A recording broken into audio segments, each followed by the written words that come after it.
Hey, salut à toi, j'espère que tu vas bien, que tu es bien installé pour écouter ou bien visionner cet épisode. Tu es bien sur la chaîne De Rien, le podcast où on parle investissement, business et réussite.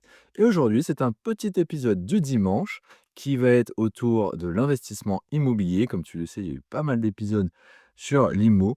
Nous avons déjà vu notamment comment vérifier ta rentabilité sur ton projet IMO lors d'un épisode précédent, mais également, comment décortiquer une annonce, sur un site d'annonce type Le Bon Coin pour ton projet, immobilier d'investissement locatif notamment. Et aujourd'hui, nous allons traiter du sujet phare qui est l'emplacement. Et oui, donc aujourd'hui, emoji immobilier, et je sais que c'est un sujet qui te passionne. Il y a de nombreuses personnes, effectivement, qui n'ont pas osé franchir le pas, qui aimeraient le faire, qui aimeraient se lancer, et je sais que ces épisodes sont hyper précieux et t'aident à y voir plus clair. Et donc, je te parlais aujourd'hui donc d'un sujet qui est très important et dont on parle souvent, l'emplacement. Et oui, en fait, quand on réfléchit, eh ben, on ne sait jamais vraiment sur quelle ville acheter, laquelle ville serait la meilleure et pourquoi. D'ailleurs, en immobilier, il y a une règle qui est bien connue et qui dit il faut 3 critères pour réussir en immobilier et ces 3 critères sont l'emplacement, l'emplacement et l'emplacement.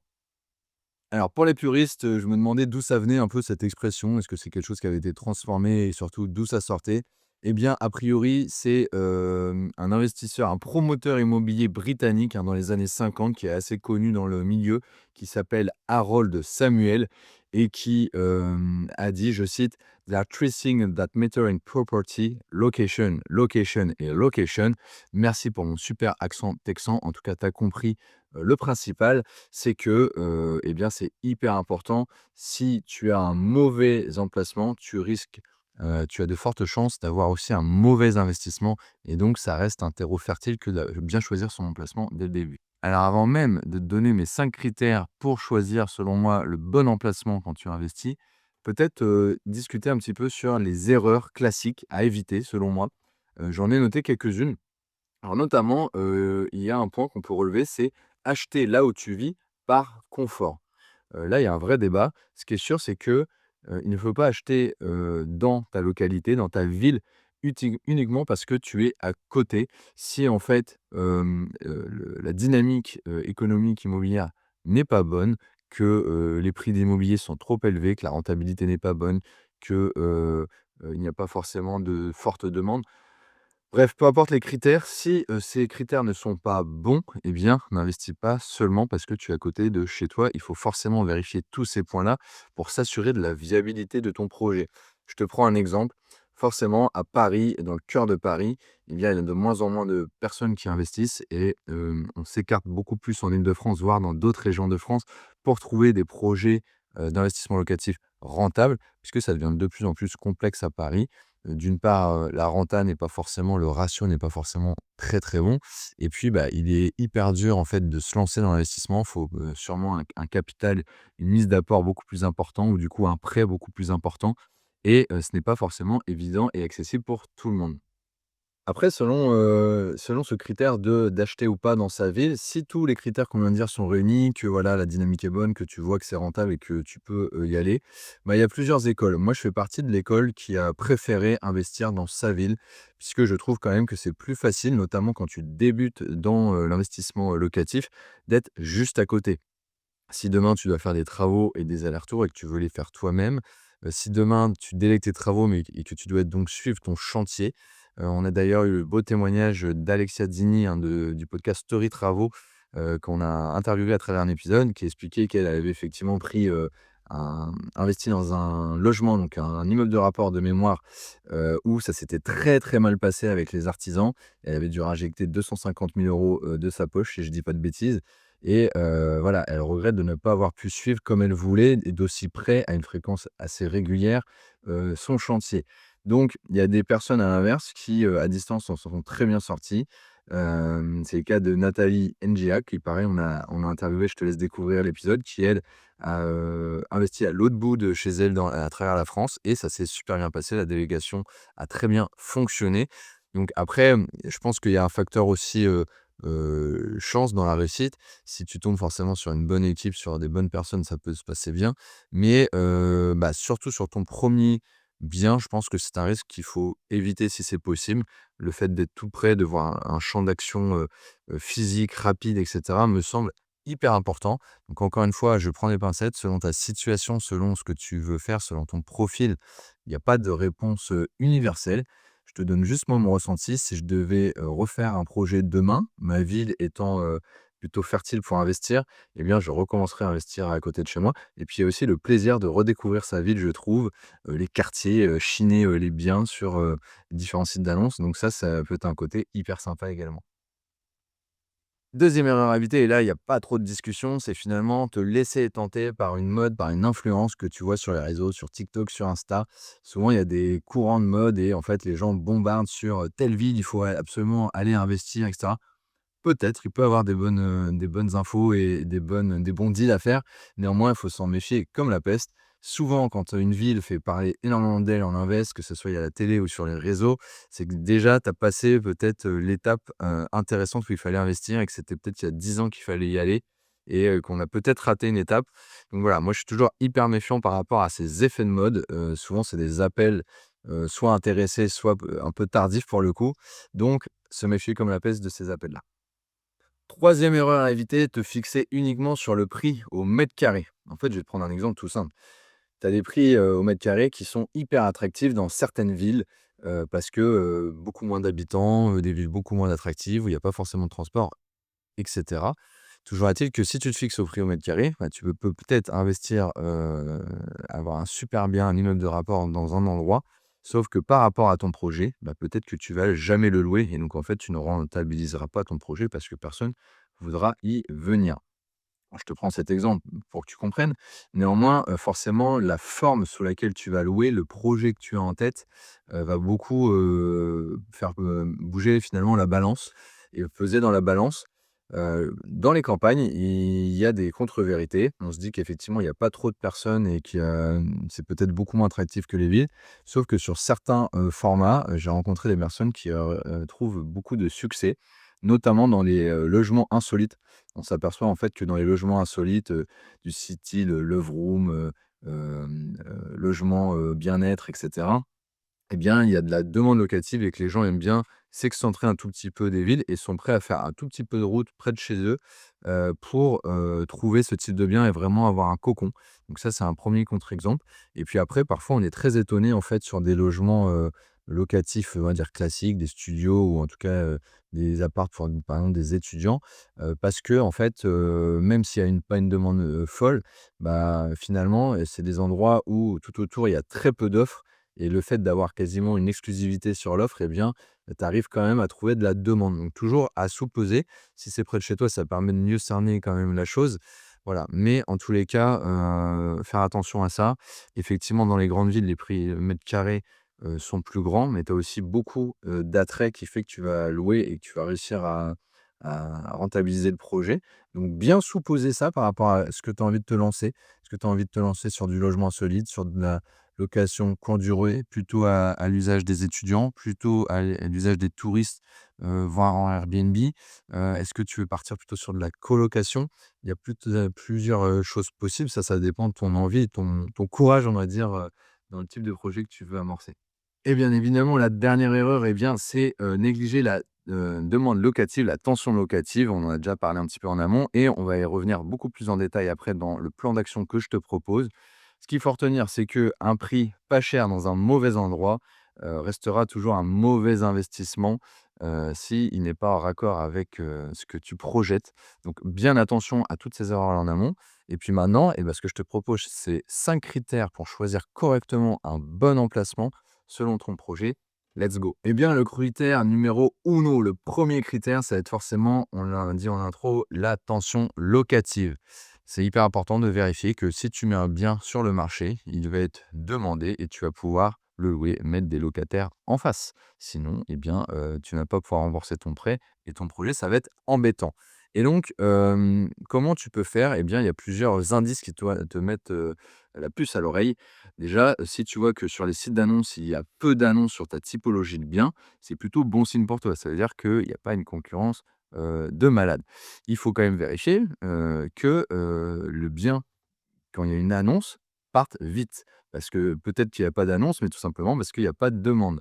Et donc, tu peux aussi, d'ailleurs checker avec le prix des loyers. Est-ce que le prix des loyers est stable, en hausse? À l'inverse, est-ce que les gens un peu, font des diminutions de loyer pour, parce qu'ils galèrent, à louer? Ça peut être aussi un petit indicateur et d'ailleurs sur la plupart des sites d'annonces comme Le Bon Coin, eh bien, tu peux faire des suivis de biens pour, voir tout ça et rester en veille sur ton marché.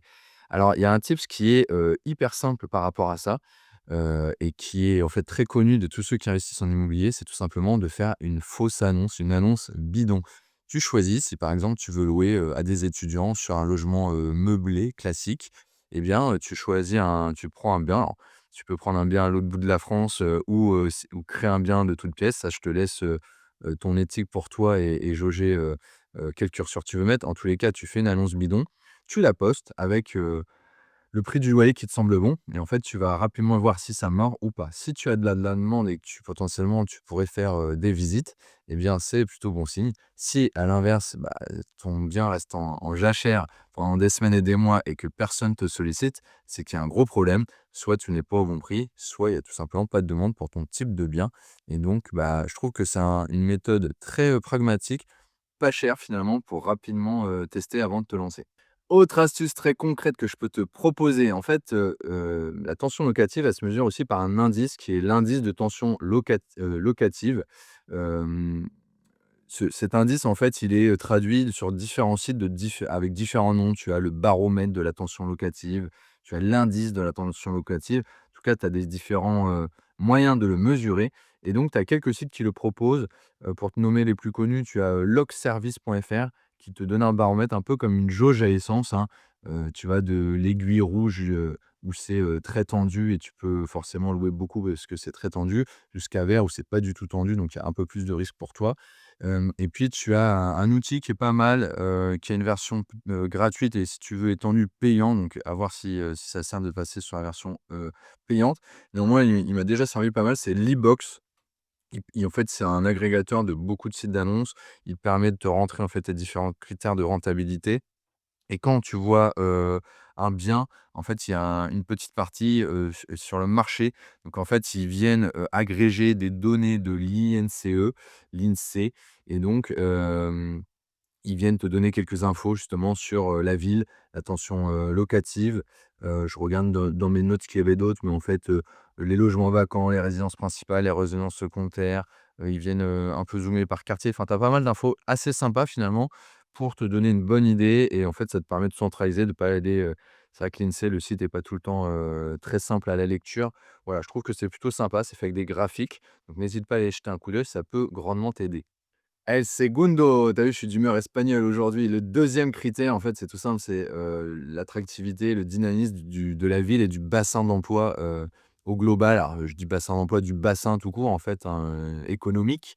Hem, Aujourd'hui, est-ce que l'endroit où, tu veux acheter le bien, bah, il y a potentiellement, de l'activité et des gens, du coup, qui vont venir là pour y habiter? Plus tu as une ville dynamique, plus tu as de chances d'avoir de locataires. C'est en fait, proportionnel et mathématique. Alors, il y a 2 typologies qui me semblent, voire 3 typologies qui me semblent hyper intéressantes. Ça peut être, le tourisme. Est-ce que tu as du tourisme toute l'année ou en saison? Ça peut être hyper intéressant. Il y a des villes où c'est toute l'année. Forcément, tu vas, investir à Marne-la-Vallée à côté de Walt Disney, bah, toute l'année, potentiellement, tu as des gens qui vont venir visiter le parc. Donc voilà, tu as des gros spots comme ça, pour des parcs d'attractions, des zoos ou, des monuments, partout en France qui font, heu, billetterie pleine, on va dire, toute l'année. Après, tu as des endroits, c'est le cas, pour moi à Rouen, où en fait, à partir de mai, aller jusqu'à au moins fin septembre, tu as une grosse partie, de touristes puisque forcément on a plein de cathédrales, plein de musées et donc il y a pas mal de touristes qui viennent sur les beaux jours plutôt. Mais forcément, bah, ça c'est valable et ça s'étudie que sur une période de l'année, ce n'est pas la même attractivité touristique toute l'année, donc il faut bien le prendre en compte. Les 2 autres points, on va dire, d'attractivité, de dynamisme, c'est, les travailleurs. Alors tu as des villes qui génèrent énormément de travail, encore une fois saisonnier ou pas. Mais ce qui peut être intéressant, c'est de regarder est-ce que tu as des gros chantiers, des grosses entreprises qui vont amener, du people et bien, voilà, quand effectivement, bah, tu as un gros chantier, pour un bateau, pour une centrale nucléaire, pour, j'en sais rien moi, une grosse école ou un hôpital qui va se construire, plein de choses. Quand tu sais que ta ville a décroché en fait, un gros chantier et propose un gros chantier, ça va forcément générer des travailleurs, temporaires sur une durée et donc tu ces travailleurs vont chercher de quoi se loger et bien souvent, ils passent, de plus en plus par, des plateformes, privées pour répondre à ça. Et donc le dernier forcément, c'est les étudiants. Si tu as, et ça se chiffre très facilement, hein, tu cherches sur internet, tu auras les résultats. C'est une ville qui, accueille énormément d'étudiants. On sait que pour eux, c'est de plus en plus galère de trouver un logement. Les, cités universitaires sont prises d'assaut et sont souvent bien pleines, et des autres logements également. Donc si tu as des gros campus, avec, en face, bah, des étudiants, pareil, ça sent très, très bon pour toi à la location. D'ailleurs, j'en ai pas parlé, mais dans les, données macro, il y a quelques données comme, par exemple, le taux de chômage qui peuvent être aussi, des indicateurs un peu red flag. Forcément, si le taux de chômage est très élevé, ça va pas forcément refléter une très, très bonne dynamique et ça peut être une cause de tension locative. Je dis pas que ça l'est obligatoirement, mais voilà, il y a des petits indicateurs comme ça que tu peux, checker. Encore une fois, tu as les sites, des différentes métropoles, des villes, de l'INSEE. Voilà, tu as plein de données sur internet qui peuvent t'aider à faire ces choix. El tercero critère. Eh bien, je me complique la vie en espagnol. Heureusement que j'ai que 5 points, ça va devenir un peu plus dur. J'ai dû googler pour checker ça. Blague à part, troisième critère, le transport. Les transports d'ailleurs, finalement, ton logement va-t-il être hyper accessible? On connaît là, on est en pleine crise, de l'envolée des prix, des énergies et notamment du gasoil, de l'essence et cetera et donc c'est des choses que les gens vont de plus en plus regarder et c'est bien normal. Donc est-ce qu'il est possible, en fait, toi, tu vas louer un logement, notamment en tant qu'étudiant, si on prend cet exemple-là, et bien pour aller, de ton entreprise où tu fais ton apprentissage, de ton école à ton logement, eh bien, tu vas te poser la question de: «Comment je peux y aller? Est-ce que c'est facile? Est-ce que j'ai des bus, des trams, que sais-je, qui passent régulièrement et à toute heure où j'en ai besoin?» et donc forcément, tu vas regarder, ça fait partie de ton quotidien.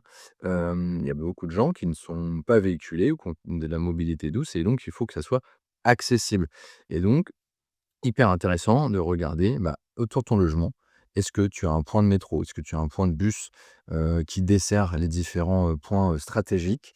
Est-ce que tu as, potentiellement des points de Vélib, de vélos, en location par la ville? Voilà, il faut étudier tout ça. Est-ce que c'est simple? Est-ce que la mobilité finalement, est plutôt positive autour de ton logement? El quarto, le quatrième critère, le type de locataire, ciblé, donc forcément le format, la typologie, de bien que tu vas choisir.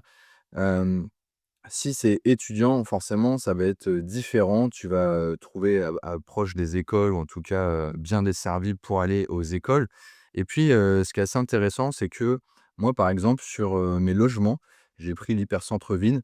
Des fois, tu as des trucs comme ça qu'on ne sent pas, mais par exemple, nous, à Rouen, il y a, un certain nombre d'universités qui sont notamment une école de commerce, qui sont plutôt dans les hauteurs de Rouen, dans une autre ville qui s'appelle Mont-Saint-Aignan. Donc on pourrait, partir du principe que les étudiants, vont plutôt aller, crécher, à Mont-Saint-Aignan. Sauf qu'en fait, quand on les questionne et quand on les interroge, ils vont plutôt, chercher des logements à Rouen, même si c'est potentiellement un petit peu plus cher. Pourquoi? Eh bien, il y a 2 raisons majeures. Déjà, en fait, la fête et la vie estudiantine se passent essentiellement à Rouen et en fait, à Mont-Saint-Aignan, bah, le soir, c'est plutôt très mort. Donc en fait, logiquement, les étudiants vont se mettre là où il y a de l'activité, là où ils peuvent voir leurs potes, là où ils peuvent profiter pleinement de leur vie. Ça, c'est le premier critère. Et deuxième critère, la plupart des étudiants ne sont pas, issus de Rouen. En fait, ils viennent de villes à travers toute la France et donc qu'est-ce qu'ils fassent souvent le week-end? Eh bien, ils veulent retrouver leur famille et donc ils vont, avoir besoin d'aller à la gare, de prendre le train et forcément, la gare se situe à Rouen et donc si ton logement est pas loin de la gare et bah, c'est encore un gros point positif pour toi. Petit tips aussi que moi je vérifie de temps en temps, encore une fois, c'est en prenant les lunettes de l'autre, en te plaçant, à la place de la personne à qui tu as envie de louer, la cible finalement que tu as.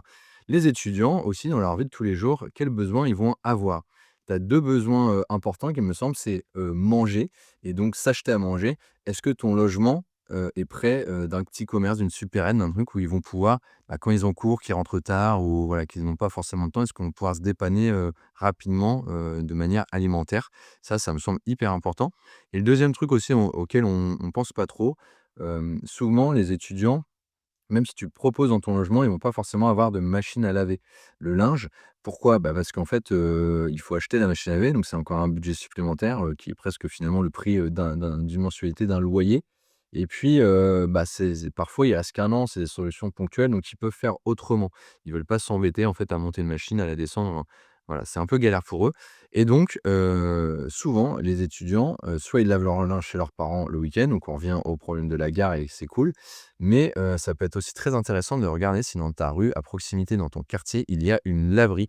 Parce que c'est très apprécié. Les étudiants, ils prennent, leur bannette, leur baluchon de linge et ils vont, dans la laverie quand ils ont besoin d'un dépannage. Ça, c'est vraiment, top si, ta rue, ton quartier peut le proposer. Pour ce critère et en résumé, on pourrait dire que forcément que la typologie du bien elle dépend beaucoup de la stratégie que tu vas mettre en place. Mais si on se dit studio, on est plus souvent sur, du centre-ville avec transport, accessibilité, école et tout ce qui s'ensuit. Et forcément, si tu pars plutôt sur une maison et que tu t'adresses à des grandes familles, voire avec des familles avec des enfants, on va plutôt viser généralement les périphéries, voire, les endroits, voilà, à proximité des écoles. Donc c'est 2 recherches, je trouve, assez différentes avec des critères de sélection différents. Le dernier critère et pas des moindres, c'est peut-être le critère d'évolution, pardon, de ta ville.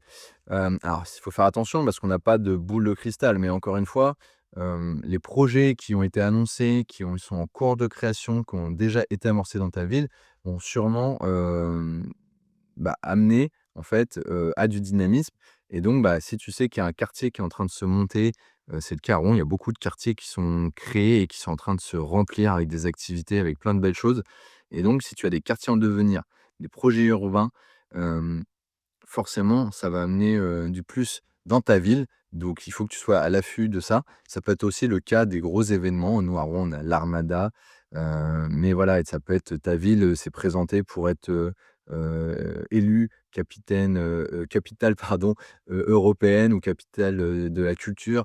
Voilà, il y a plein de certifications comme ça de ville. Si un jour elle le décroche un événement, une labellisation ou autre, eh bien, ça va être un coup d'accélération pour toi et donc, ça c'est top. Il faut essayer d'être le plus en avance et le plus en veille sur ce type, de potentielle évolution. Ce qu'il faut que tu retiennes, c'est qu'en fait, il y a pas d'emplacement réellement parfait. Ça dépend quand même, encore une fois, de ton profil et de ton projet. Hem, Grosso modo, on oppose souvent la rentabilité et la sécurité. Plus vulgairement, tu entends souvent le terme, projet investissement patrimonial. Forcément, si tu vas être, jouer un peu plus la sécurité, ça se joue souvent un peu plus en centre-ville, sur des biens où tu sais que tu vas louer, quoi qu'il arrive et donc régulièrement, le prix au mètre carré s'en fait sentir, c'est plus cher, tu risques d'avoir un peu moins de rendement, de rentabilité. Néanmoins, c'est ce qu'on appelle un investissement patrimonial. Tu sais que ça va pas se déprécier, que ça va continuer à prendre de la valeur dans le temps et tu acceptes avec un peu plus de sécurité d'avoir un peu moins de renta, c'est normal. À l'inverse, si tu prends plus de risques sur, le lieu, sur ta typologie de logement, que tu prends par exemple dans une zone, rurale, qui est moins demandée, tu auras peut-être plus de chances, si ton projet, réussit correctement, d'avoir un gros, rendement, une grosse renta, mais ce n'est pas à coup sûr. Forcément, qui, implique des risques, implique, un gain potentiel peut-être supérieur, mais donc des risques et donc c'est souvent lié. Donc attention à ce que tu es prêt à supporter, et peut-être que sur un premier départ, un premier investissement, il faut peut-être se préserver de ce stress. Tu vas déjà vivre beaucoup de choses et donc pour être moins gourmand et avoir quelque chose d'un peu plus peut-être sécurisé. Si tu veux faire de cet épisode, en fait, autre chose qu'une, une leçon simple finalement et que tu veux l'activer et avoir quelque chose de très concret pour toi, moi je te conseille, juste un petit exercice. Choisis si tu le souhaites, 2-3 villes qui te semblent pertinentes et que tu aimerais dans lesquelles tu aimerais bien investir et mets en application tout ce qu'on vient de dire. Fais une veille pour avoir à peu près une idée, du prix au mètre carré dans le type de bien que tu souhaites mettre en vente. Une fois que tu as le prix au mètre carré, essaie de dissimuler, de dissocier pardon, dans les quartiers où est-ce qu'il pourrait être intéressant, d'investir. Est-ce que, ça coche toutes les cases par rapport à ton projet? encore une fois, on a dit selon que tu es étudiant, famille et cetera. Est-ce que, bah, tu as tout ce qu'il faut, tous les critères sont réunis autour dans la Maps, hein, donc tu te mets sur Google Maps, tu mets ton quartier et tu regardes exactement, bah, est-ce que j'ai les transports? Est-ce que j'ai les écoles? Est-ce que j'ai les lieux de travail? Est-ce que j'ai la gare? Tous les critères qui te sont importants dans ta localisation. Une fois que ça, c'est bon, mets ta fameuse annonce factice sur les sites d'annonces avec le loyer que tu as choisi pour voir si tu as de la réponse et puis, bah, tu peux te raccrocher aux épisodes qu'on a fait sur la rentabilité puisque une fois que tu as tous ces critères-là, que tu as vu, que ton annonce fonctionne bien, et passée au bon prix, que, si tu achetais un bien, bah, tu serais largement, rentable, eh bien, je pense que tu auras fait déjà un bon bout de chemin pour te décider et franchir, la prochaine étape et la prochaine étape, c'est peut-être, bah, se mettre en recherche finalement physiquement, de maintenant aller visiter des biens et je te l'ai déjà dit à travers d'autres épisodes, je réfléchis à faire un épisode plutôt avec une agence immobilière, un peu peut-être caméra, à l'épaule pour regarder, bah, qu'est-ce qu'on regarde, quand on va visiter un bien, vraiment en physique quand on a, franchi ce cap-là. Si tu es resté jusqu'à la fin de l'épisode, je te dis un grand merci. Franchement, ça tue. Vous êtes de plus en plus nombreux à me suivre, à écouter et à interagir. Donc, merci beaucoup pour ça. Je sais que les épisodes sur l'immobilier vous plaisent de plus en plus. Moi, c'est difficile de me caler sur un sujet parce que j'ai tellement de choses qui me passionnent dans l'investissement que j'ai envie de parler de tout ce qui me passionne forcément et de le partager avec toi. Néanmoins, j'ai à cœur de tenir ce fil rouge et donc on continuera à avancer sur ces sujets immobiliers pour que si tu aies envie de te lancer ou de te perfectionner, tu aies vraiment, toutes les étapes, le parcours jusqu'à, la fin de l'investissement locatif pour que tout se passe bien pour toi si tu as envie d'investir ou que tu souhaites continuer à investir. Merci beaucoup à toi. N'hésite pas à me mettre, un avis, 5 étoiles, une note 5 étoiles pardon, un avis, un commentaire, un pouce si tu es sur YouTube et de soutenir ma chaîne. C'est ce qui m'aide à monter dans le référencement et si tu le fais, je te serai éternellement reconnaissant. Je te souhaite un très bon dimanche et à la prochaine. Ciao, ciao.